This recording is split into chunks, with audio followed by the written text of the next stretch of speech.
आपने जितनी हिंदी फिल्में देखी होंगी, भाई मैंने तो हिंदी और इंग्लिश के अलावा नहीं देखी, एक आधा उर्दू की फिल्म ही देखी है, अन्य भाषाओं की तो फिल्में मैंने देखी नहीं है, मगर हर हिंदी फिल्म में शुद्ध हिंदी बोलने वाला कैरेक्टर या तो विलेन होगा या कॉमेडियन होगा।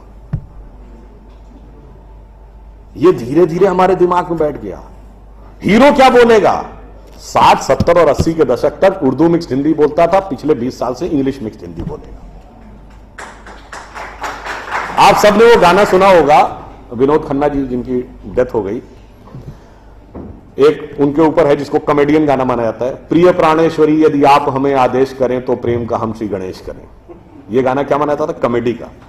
और एग्जैक्टली यही गाना, यही वर्ड्स का गाना, इब्तिदाए इश्क में हम सारी रात जागे अल्लाह जाने क्या होगा आगे, यह अच्छा गाना।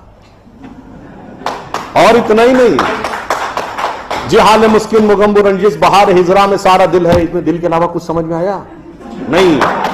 हिंदी के शब्द आ जाए, अरे साहब बड़ी कठिन हिंदी, बड़ी क्लिष्ट हिंदी, कहां से ले आए? अगर साफ साफ उर्दू भी बोल दिया, ये कहां ले आए? अंग्रेजी मिक्स्ड होना चाहिए। भाई अंग्रेजी मिक्स्ड होकर हम, देखिए ये सारी चीजें हम लोगों के दिमागों में बैठा ली जा रही हैं। हम कहां जा रहे हैं? एक छोटा सा उदाहरण आपको देता हूं। मैं किसी भाषा के प्रति सम्मान या असम्मान नहीं व्यक्त करना चाहता, एक तथ्य सामने रखना चाहता हूं। अंग्रेजी भाषा में केवल 5 वॉवेल हैं, AEIOU, केवल 5 वॉवेल, और मात्रा पाई जैसी कोई चीज ही नहीं है। इसलिए इसमें साइलेंट का भी प्रॉब्लम है और एक्सेंट का भी प्रॉब्लम है। एक कश्मीरी और पंजाबी जिस एक्सेंट में बोलता है, एक बिहारी जिस एक्सेंट में बोलता है, एक तमिल और केरलाई जिस एक्सेंट में बोलता है, उसमें भारी अंतर है। मगर जिन लैंग्वेजेस की फोनेटिक्स डाइवर्सिफाइड है, अब जैसे उसमें मैं एक एक्सट्रीम एग्जांपल देता हूं, संस्कृत। आप वैष्णो देवी के मंदिर जाइए या तिरुपति बालाजी के मंदिर, काशी विश्वनाथ या कामाख्या, जब पुजारी मंत्र बोलना शुरू करता है, एक्सेंट में कभी डिफरेंस देखा है? वो भी तो उसी इलाके के हैं। क्यों? क्योंकि आपकी लैंग्वेज की फोनेटिक्स डेवलप्ड है, साइंटिफिक है। उदाहरण के लिए, आप सब ने कभी ध्यान दिया हो या ना दिया हो, हिंदी में कहते हैं ना काखा गाघा अंगा। का जब बोलते हैं तो जबान कहां लगती है? फिर खा में और पीछे, गा में और पीछे, घा में और पीछे, जब अंगा बोलते हैं तो गले से निकलता है। The entire phonetics is designed as per the contour of your vocal cord. एक प्रकार के शब्द एक साथ, तथ दना सब दांत से अंतर है, पफ बफा मा सब होठ से। इतना डेवलप्ड, इतना साइंटिफिक इंस्ट्रूमेंट हमारे पास, और हमें समझाया जा रहा है कि नहीं छोड़ दो, तो वैसी बात हो गई कि हमारे पास स्मार्टफोन है, मगर दुनिया जो है वो पुराना वाला जो नोकिया हम यूज करते थे उसके पीछे भाग रही है। तो नहीं जी, हम तो उसी के साथ चलेंगे।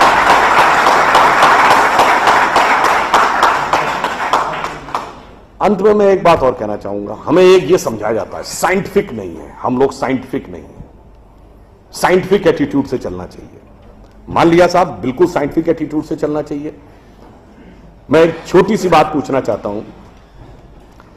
अभी एक विवाद आ गया था, उस विवाद पर नहीं जाना चाहता, जो वो हज का सब्सिडी खत्म हुई तो कुंभ मेले का विषय आ गया। कुंभ मेला हम सब जानते हैं। कुंभ मेले का एक एस्पेक्ट आप लोगों ने कभी ध्यान दिया है? कुंभ मेला कितने साल में एक बार पड़ता है? 12 साल में। 12 साल में एक बार क्यों पड़ता है? क्योंकि वो जुपिटर की साइकिल पर आधारित है। बृहस्पति ग्रह हर 12 वर्ष के बाद अपना एक चक्कर पूरा करके उसी राशि में दोबारा आता है, इसलिए कुंभ मेला 12 वर्ष में एक बार पड़ता है। हजारों सालों से चला आ रहा है, ठीक है? तो इसका मतलब हमको पता था ना कि बृहस्पति की साइकिल 12 साल की है। इनको तो अभी 100 साल पहले पता चला कि बृहस्पति की साइकिल 12 साल की है। और उसके बाद हमको समझा दिया जाता है नहीं साहब हम अनसाइंटिफिक थे। अब आप एक और बड़ी मजेदार बात देख लीजिए। सूर्य ग्रहण और चंद्र ग्रहण पड़ता है तो उसका डेट और टाइम कौन तय करता है? सरकार घोषणा करती है ना, टीवी पे आता है, रेडियो पे आता है, अखबार में आता है। किस बेस पे आता है? नासा की फिजिकल ऑब्जर्वेटरी बताती है कि फला तारीख को इतने बज के इतने मिनट पे सूर्य ग्रहण या चंद्र ग्रहण पड़ेगा, सोलर इक्लिप्स और ल्यूनर इक्लिप्स। मगर ये बताइए 1950 से पहले तो नासा की ऑब्जर्वेटरी नहीं थी। 1920 में जब अल्बर्ट आइंस्टीन ने रिलेटिविटी की थ्योरी दी, उससे पहले रिलेटिव मोशंस ऑफ प्लैनेट नहीं पता था। सॉरी, 1916 में। 1920 में एडविन हबल एक साइंटिस्ट हुए जिन्होंने एक्सपेंडिंग यूनिवर्स की थ्योरी दी, उससे पहले एक्सपेंशन ऑफ यूनिवर्स नहीं पता था। 1900 में मैक्स प्लैंक साइंटिस्ट हुए जिन्होंने लाइट की क्वांटम की थ्योरी दी, फोटॉन्स वाली। उससे पहले प्रोपोगेशन ऑफ लाइट ही नहीं पता था। 1897 में जे टॉमसन ने इलेक्ट्रॉन खोजा, उससे पहले आप मानते थे एटम अनडिविजिबल है। और 1633 में आप ये कहते थे, गैलीलियो को फांसी दे रहे थे इस बात के लिए कि उसने कहा सन रिवॉल्व्स राउंड द अर्थ, गलत है। तो भैया आप 380 साल चल के जहां पहुंचे हैं, हमारा पंचांग तो युधिष्ठिर के जमाने से एज इट इज चला आ रहा है 5100 साल। मतलब ये लॉजिक नहीं है, ये तो साइंटिफिक। फिर भी हमें समझाया जाता है कि साहब जो हमने सोचा वो सब हम अनसाइंटिफिक थे, हम गलत थे। बड़ी मजेदार बात है। इन ए स्पैन ऑफ लिविंग जनरेशन, 50 साल में देखिए ये जो अर्बन नक्सल्स थे उन्होंने हमारे दिमागों में क्या क्या भरा और फैक्ट क्या था। 50 साल पहले जिस जिस चीज का मजाक उड़ाया गया वो चीज आज ठीक उसके उलट हो गई।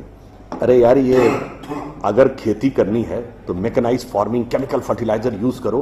गाय के गोबर से कोई खेती होती है? आदमी चांद पे पहुंच गया, तुम गाय के गोबर पे पड़े हो।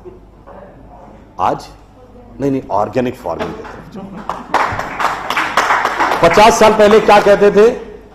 अरे भाई, ये जड़ी बूटियों फल पत्ती खाने से कोई इलाज होता है? नीम हकीम खतरा है जान।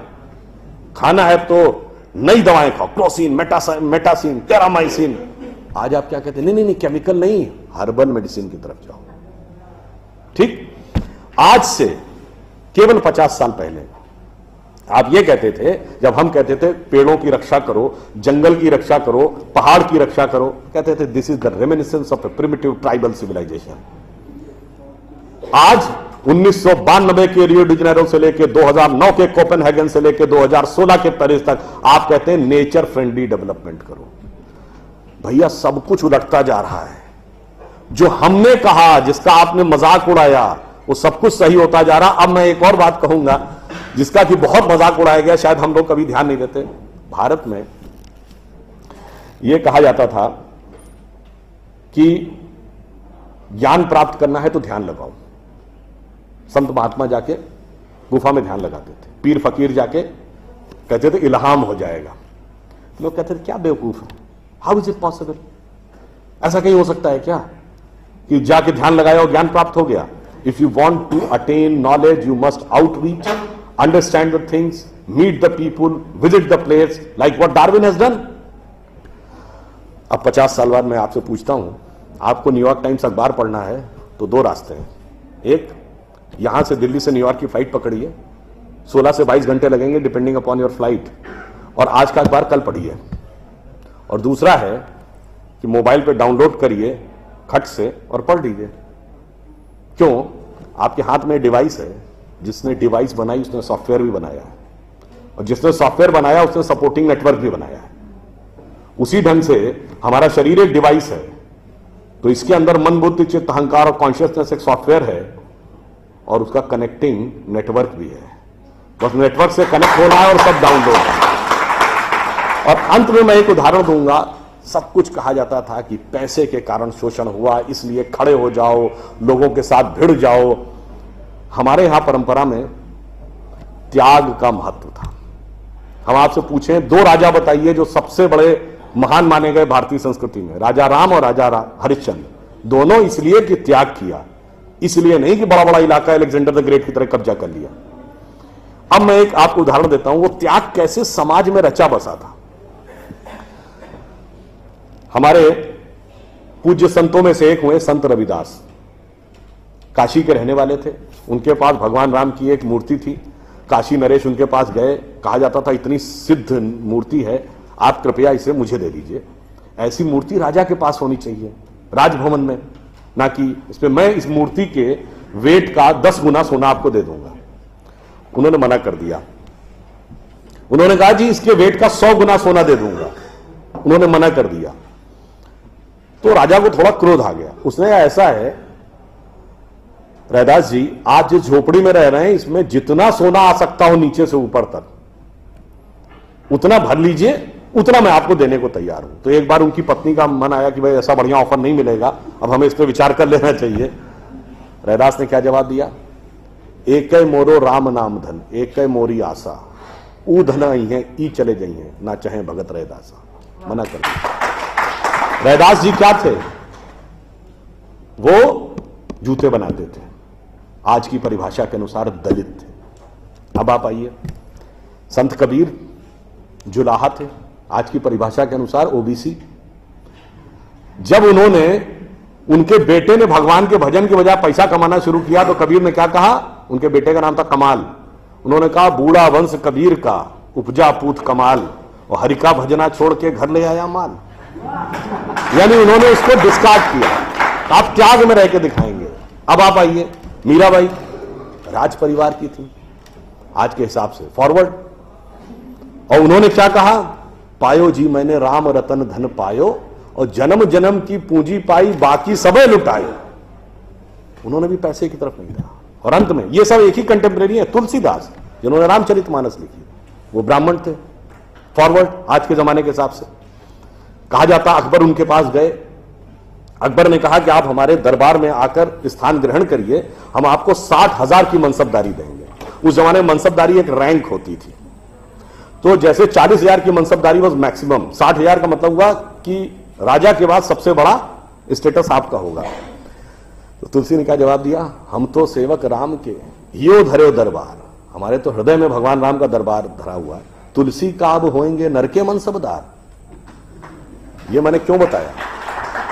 जो बातें ये अर्बन नक्सलिस्ट समझाते हैं कि शोषण किया गया, कैपिटलिज्म किया गया, अगर मार्क्स ने कहा धर्म एक अफीम है जो गरीबों को पिला दी जाती है ताकि अमीर उस पर हुकूमत करता रहे, पर यहां ऐसा नहीं था। मैंने दिखाया समाज का निचला वर्ग हो, मध्यम वर्ग हो, उच्च वर्ग हो, राज करने वाला वर्ग हो, सबने कहा जो त्याग करेगा वो महान होगा। इसीलिए हमारे यहां महात्मा गांधी महान हुए, ना कि प्रधानमंत्री रहने वाले नेहरू महान। तो इसलिए मैं अंत में ये कहूंगा आप सभी लोगों से कि ये जो मायावी रावण साधु का वेश बना के आता है, सूक्ष्म दृष्टि से इसको समझिए और आश्वस्त रहिए कि वो चाहे कितना भी मायावी हो, अंत में विजय हमारी ही होगी, क्योंकि हम आज दुनिया के यंगेस्ट नेशन हैं।